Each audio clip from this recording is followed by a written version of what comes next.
Hello नमस्ते स्वागत छ सबैजनालाई मेरो युट्युब च्यानलमा र सब्सक्राइब गर्न चाहिँ नबिर्सिनुहोस्। म सानो कोसिस गर्दैछु, तपाईले सपोर्ट गर्नुपर्छ। आज म चाहिँ तपाईहरुलाई गाउँको रेसिपी बनाएर देखाउँछु है त। हजुरहरु नेपाल हुँदाखेरि खाली गाउँको रोटी मात्रै खानु भएको थियो है। म यहाँ चाहिँ एकदम बेस्ट खानेकुरा बनाउँछु त गाउँको है। तपाईले घरमा पनि ट्राई गर्न सक्नुहुन्छ र बेस्ट पनि हुन्छ है।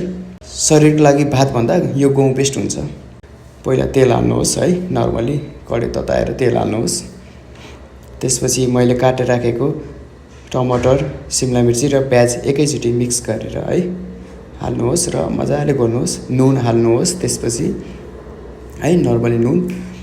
अनि त्यसपछि ब्ल्याक पेपर तपाईसँग भए चाहिँ हाल्नु, नभए पर्दैन। अनि त्यसपछि जिरा पाउडर है, छ भने अलिकति धनिया पाउडर पनि हाले बेस्ट हुन्छ।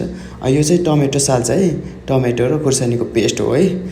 अनि नर्मली यो चाहिँ टमेटो साल्सा भन्छ है, हाम्रो चाहिँ त्यो टमेटो सस मात्रै जस्तै हो। अनि त्यसपछि चाहिँ गहुँ हाल्नुहोस् है, तपाईले क्लिन गरेर है, मजाले क्लिन गरेर तपाईलाई जति जरुरत छ त्यति चाहिँ गहुँ हाल्नुहोस् है। अनि त्यसपछि मजाले मिक्स गर्नुहोस्, सबै तरिका रातो हुने तरिकाले मिक्स गर्नुहोस् है। मजाले चलाउनु पर्छ, पाक्न दिनुपर्छ अलिअलि। अनि त्यसपछि तातो पानी हाल्नुपर्छ, चिसो पानी हैन, तातो पानी हाल्नुहोस्। जति तपाईलाई जरुरत लाग्छ त्यति तातो पानी हाल्नुहोस् र ढाक्दाखेरि ढक्कन चाहिँ सिल्भरले टक्क छोपेर हाल्नुपर्छ है। 2-3 मिनेट उमालेपछि आगो चाहिँ सानो गर्नुहोस् है, एकदम नर्मली सानो ग्यास गरेर पकाउनुपर्छ है। नर्मली मैले भन्दै अलि ढक्कनलाई चाहिँ सिल्भरले ढाक्नुपर्छ है, मजाले यसरी ढाकेर छोप्नुपर्छ र 20 मिनेट यतिकै छोड्दिनुस् सानो ग्यासमा र पाक्छ।